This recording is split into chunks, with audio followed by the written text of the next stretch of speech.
One of the biggest myths about proofreading is that you need a superior brain and a superhuman attention to detail.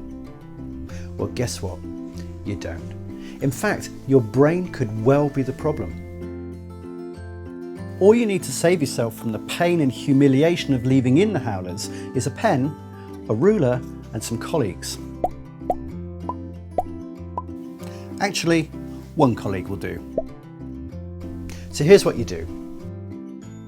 Print out your document, or if it's an email that you have to get right, print that out too. It may seem pointless now that everything is digitized, but it's actually much harder to see errors on screen, particularly if they're your own. Take your ruler and place it under the first line of text. Forget the document's title for now, we'll come to that later. Take your pen and point individually to each word. That's because you need to read each word separately. Okay, so unless you have some very understanding colleagues, you might want to do this silently, or take yourself away to a meeting room to do it. You need to take it word by word and line by line.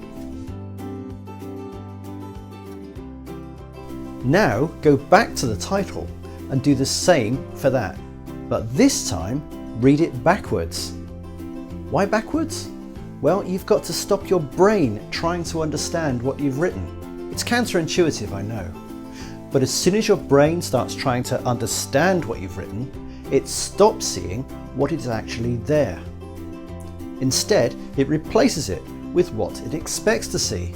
And as you wrote it, what it expects to see is something that makes perfect sense, even if it doesn't. Reading backwards stops you understanding it, so you see the words again.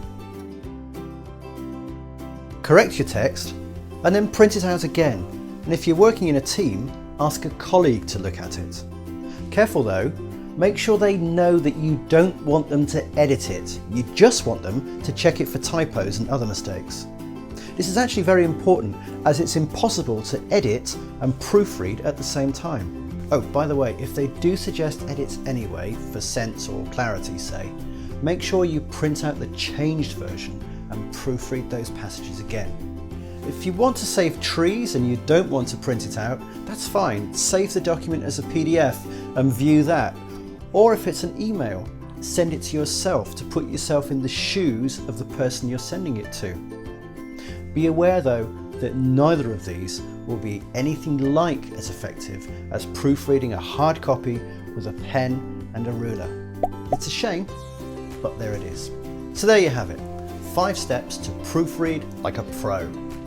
You can find out more about this on our blog at www.writing-skills.com/blog. And in future videos, we'll also tell you what to look for when you're proofreading.